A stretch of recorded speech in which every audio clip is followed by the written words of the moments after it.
All praise to the Most High, who gives light and life to the universe. Blessings to all who are in need.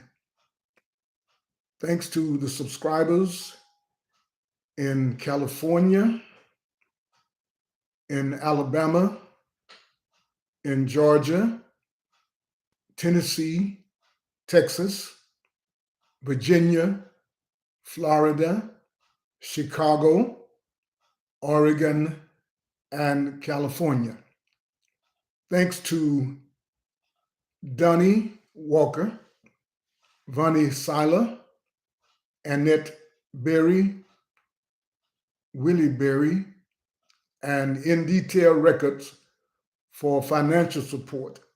And thanks to Marquise James Howard Allen for technical support.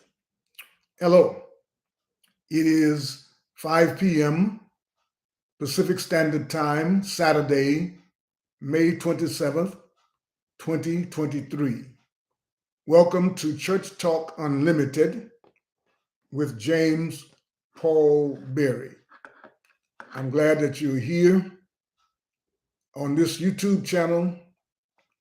I won't say I always, but I usually introduce a topic of discussion, and I always try to introduce those topics leading to the intent of helping the less fortunate, particularly those who are and have been supporters of community organizations like churches, mosques, temples, synagogues, unions, schools, fraternities, sororities, and any other organization that collects money with the intent, or at least with the theme given to the community that we are doing these things and charging this money or accepting this money because what we are going to do or what we're in the process of doing is making the community better. So I talk about those organizations, not singling out anybody, but just what all of these organizations should be doing to help the less fortunate, particularly if they were set up for their purpose. I know we are not always going to agree about what's best for the community, and that's okay for me, but I think we will agree that everyone on this earth needs the basic necessities of life in order to live on the earth. I think everybody, black, white, Jew, Gentile, man, woman, adult, or child, I think we all will agree that we all need food, water, clothing, housing, medication, visitation, education, and transportation. And they may vary as to how much to some degree, depending on the needs. But I think we all can agree that we all need those things at some point. And because we live in a capitalistic society, we need some capital, we need some currency. At least we need access to somebody's, if not our own. I teach that every organization in the community should be in the community for the improvement and the sustainability of that community, especially the church. And why do I say especially the church? So don't let anybody go out and lie on me, to you or to anyone else, and say he's hating on the church. No, I'm not hating on the church. I'm loving on the church by saying the church has not lived up to what it proposes to do in its rhetoric. Because we've been telling the world that we are the greatest. We've been telling the world that you need to stop pimping, and you need to stop whoring, and you need to stop stealing, and you need to stop killing, and you need to stop doing all these negative things and come and join us. That's saying that we are going the right way. So we should be the first ones to do something to improve our community, and beginning with our own members, people who have supported whatever we have done Some of them all of their lives. Some of them while they were in their mother's womb, they were coming to church. And when they were able to put anything in that collection plate, they put it in based on what their parents gave them, or their aunts or uncles, or their friends, older friends who loved them, or their grandparents. And they've been putting money in those plates and buckets and baskets ever since. And when they get to where they're not able to do for themselves financially, I say that the church ought to step in and help them, even if the church goes broke, as long as we're doing the right thing. That's what we teach, right? As long as we're doing what is right, it doesn't matter because the outcome is going to be good. All things work together for good. That's what we teach. So how about getting broke for those who need that money while you're trying to fight for the good of those who need it the most? For God so loved the world, the Bible says, that he gave his only and one and only Son, that whosoever believes in him should not perish, but have eternal life. And from what I have learned from the rhetoric or the dogma of the churches is that that's our example. Not Mr. Trump, not Mr. Putin, not any of the political figures, not any of the celebrities in this world, but those persons in the Bible who supposedly are following after God. I said, as I teach that every organization, but especially the church, should always be conscious about helping improve the community. And I don't think you can do any better than helping the poor. And Jesus told the disciples, and particularly Judas Iscariot, when that woman poured that ointment on him, that Jesus told him that you will have the poor always. So that means not that it's impossible to eradicate the poor because we're too greedy to do that, but that you will have access to help the poor always. So there's always somebody going to be needing your help. There's always somebody going to need some of that money that is taken up on Sunday or Monday or whenever it's taken up. There's always somebody who needs some of that money other than the preacher. Today, we're talking about the value of your life. The value of your life. Now, I talked about how God sees our lives, the lives that have been given. God gave, according to the Bible, his one and only Son. I don't understand that either, but that's what the Bible says, that those who believe in his Son would not perish but have everlasting life. And the reason I'm saying I don't understand is because I don't even know who gave anybody the authority to give God a gender, but the power that keeps us alive, keeps us afloat, keeps us in check through all of this chaos, that power that created the universe, that power that allows not only, I've never seen Mars or Saturn or any of those places, but that keeps the Earth in the solar system moving about just like anything else that's out there, what we call in outer space. That's the God I'm talking about, loves us. So that shows the value that God has of us. But what value do we have ourselves?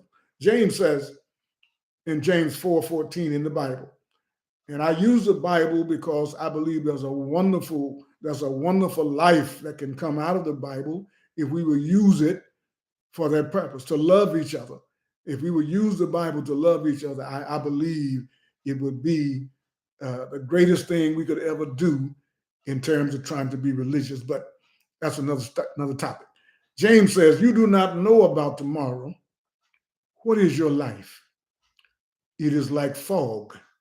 You see it, and soon it's gone. Now, it's precious because God gave, according to the scripture, his only begotten Son, but the duration is short.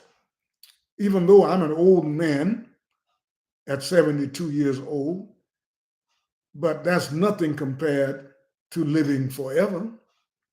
And that's the promise that we make in the church and we make in other religions, mosques, temples, synagogues, etc. Those things, of course, are theoretical, But while we are here, we know we need to use that part of life where you have to have food, water, and drink. I mean, food, water, and clothes and other things. The value of your life. Do you see your life as valuable? In light of our mortality, sometimes that causes us to sort of look at it and see, I don't have forever to do whatever I'm going to do. But since I'm going to do in the church, and since I'm going to say to the world, I'm a church person, I'm going to follow Jesus Christ and those principles that Jesus Christ taught, don't you think that those things would include helping those people who are suffering the most? And I've been helped by a lot of people. When I was baptized into the church, I gave up all that I was doing in the world to earn money. And I got in the church and I was terrible. I was broke. I was really broke where I didn't have money coming in. It was awful. But what I found, even though I got a lot of help from members, that the leadership many times did not step up and do for me and for others who needed help, even though they knew it. They could identify it because that's what leaders are supposed to do. If a leader can't lead a church to more empowerment in the community, what are they there for? But anyway, that's my part of my story. I'm sure if you're poor and you're struggling to pay your rent and you're struggling to buy food and you're struggling to pay that credit card debt, you're trying to live off your credit card, I'm sure you understand what I'm talking about. The value of your life.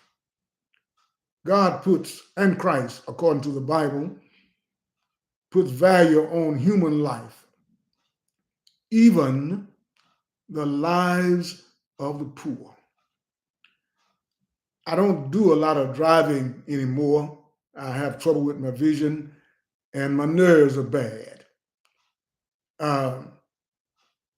But as I drive, when I get an opportunity, I look around and I see the different encampments of people who don't have houses to live in.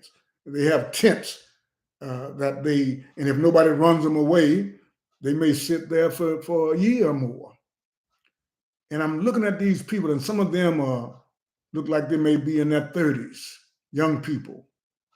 And based on videos, I see that some of them are professionals. They're not all crackheads and drug addicts and robbers and thieves.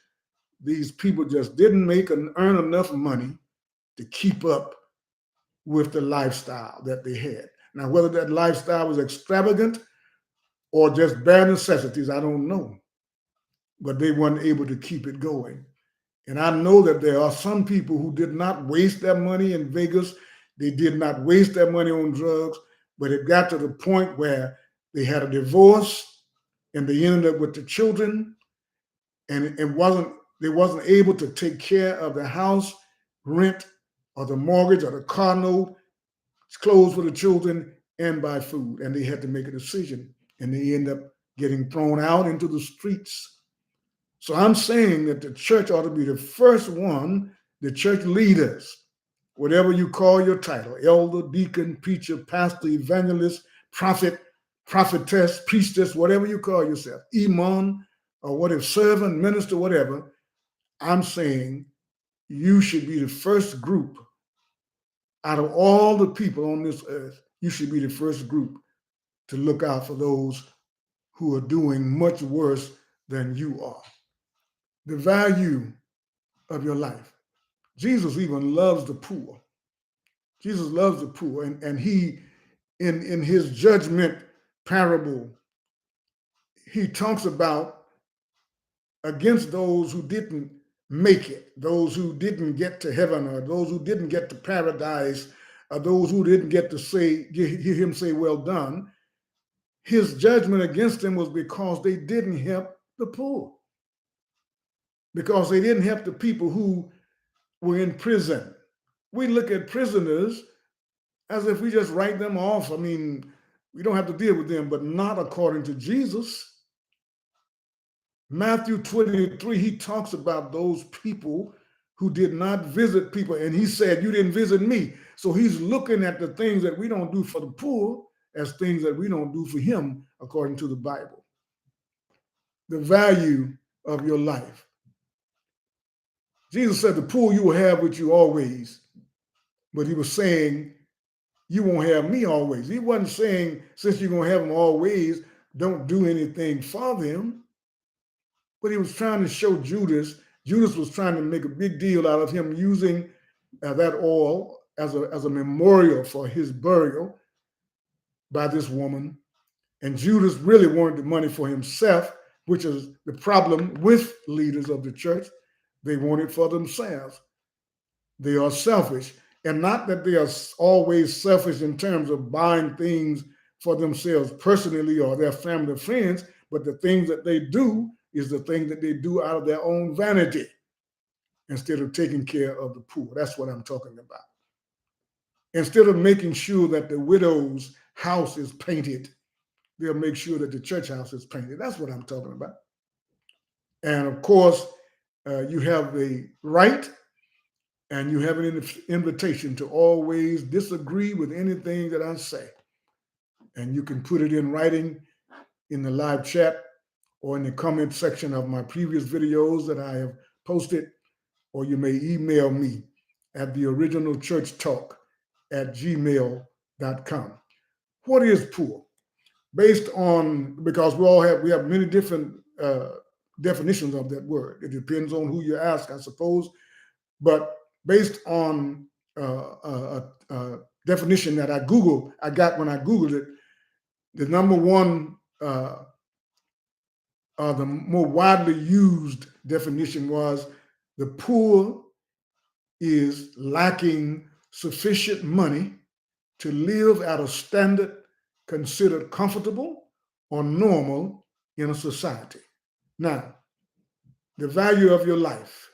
Do you have enough money to live at a standard considered comfortable or normal in your society, in the society in which you live? When other people are able to do things with their families and friends and which is normal to them, do you feel left out, that you're trying to do those things but you just don't get there, or you have sufficiency in all of these necessities? That's beautiful if you do. And I want to give a shout out to all of those churches and mosques and temples and synagogues and unions and fraternities and sororities and other community-based organizations that are doing what they're supposed to do. The Black Caucuses and other things. If you're doing what you're supposed to do to help the community do what it is supposed to do, I'm not talking about you. I'm talking about those of us who are only doing what we want to do as opposed to what we say the Bible said we should do. The value of your life. What is society? Because what is normal in society, and then what is society? The widely used answer was society is the aggregate of people living together in a more or less ordered community. So in our more or less ordered community, we don't allow people to set up tents on the sidewalk, even though they can't afford a house, they can't afford a motel, hotel, etc. So they buy a tent for maybe $50, $60, $100. They can't afford to pay rent. They can't afford to do this and that. And so they live on this. But our norms, our orders in our community don't allow that. And we take money to these mosques and temples and synagogues and fraternities, sororities, all of our lives, basically, when we are members. And we say that we are here for the community. We go out and give out T-shirts, and we give out tennis rackets and balls and water jugs and all this kind of stuff. But that money is what sometimes the people need the most. I've been homeless at least 3 or 4 times in the last 40 years. And if you've never been there, I can tell you, you don't want to go there. The value of your life. I remember a man asked Jesus once, what is the greatest commandment? And Jesus says, the first is to love God with all your heart, your soul, your mind, and your strength. And he said, the second is like this: love your neighbor the way you love yourself. The value of your life, and I'm speaking to myself as well, should be the value that I place on every life. I finally realized as I grew older that I'm not special. We all are special. We all are God's. We all belong to God. So none of us are special above any other. So why do we keep acting like it and pushing the poor people aside? We help some and we don't help others, or we help, but we only help a little of what you need. If I only help you with part of what you need and I have all that you need, why don't I give you all of it? Or help you to get ahead of the problem by helping you to alleviate whatever problem you are having, especially if you are a member. Why don't the leadership come together and figure out how to help people overcome poverty? Some of them did it. Some of them have not always had these nice cars and clothes and flying all over the earth. Why not share that, at least with the brothers of the church, and have your preachers' wives share that with the sisters of the church? The value of your life. Jesus charged the church, his disciples, to reach out to the entire earth's population with good news about his death, burial, and resurrection. But he also charged us to reach out to love each other equally. And he said to love your neighbor as yourself. There is no greater commandment than these. I've never seen God. I believe God has put everything in its place. I believe that. I believe God is outside of the universe. I don't believe there's anything beyond God, but I've never seen God. But I've seen my neighbor, and my neighbor has seen me. And I know the best thing that I know that I and my neighbor can do is to love each other. And that simply means to expect no more from my neighbor than I'm willing to give. And I'm particularly talking about when there is a necessity. The value of your life. Life is precious. Yours, mine, and ours. Until next time, I wish you love, peace, truth, freedom, and justice. Again, you may contact me, email theoriginalchurchtalk@gmail.com. You may leave a comment in the live chat, which is open right now. I will leave it open for a while longer. I don't see anybody right now but Brother Walker. Or you may leave comments in the comments section of the previously posted videos. And I'll be looking forward to getting back with you if I possibly can. I don't have that many subscribers, and that's okay. So I have time to read what you say. It's important to me because I know I don't have all of the answers. I have some, and one is what the Bible just said: love your neighbor like you love yourself. When I was in elementary school, that Bible verse was posted across the blackboard in one of the classrooms when I was in elementary school. And it says, do unto others as you would have them do unto you. And I tell you, I don't know of a better word, a better philosophy that humanity could live by than that. I'm going to the live chat now. God bless you all, and I'm going to see what Brother Walker is talking about. Blessings to you, Brother Walker. Many people don't realize their value. People today look for excuses as to why or why not. In the days of old, the grown-ups in your neighborhood reached out to all the children they could reach. Yes, Brother Walker, I remember that. And somewhere along the line, I'm not sure exactly what happened. I know about some things, but it got to where people were afraid to say anything to the children, good or bad, because of having to deal with parents in a negative fashion. Children have to learn from videos because the majority of parents have two jobs. That's the case many times, and sometimes more than that. We do need to have better paying jobs. And this is some of the information that I'm trying to encourage church leaders or community-based organization and leaders to share some of that money that comes in with the poorest people so that the people don't have to work two jobs, that the people can be at home with their family on at least some time and sit down as a family and enjoy their time together. There are people who have nice houses to live in, but they don't get to enjoy them because they're always stressed out about trying to come up with that money. I'm just saying, basically the same thing you're saying, that it could be a much better world. It's not going to be perfect. It's not going to be the Garden of Eden, but it could be a much better place for most of us. And there's people who are going to do the wrong thing, and we deal with them. Yeah, we deal with them in whatever way we have to. But those of us, according to what we teach, we are the stronger ones. We are the ones who are going to overcome.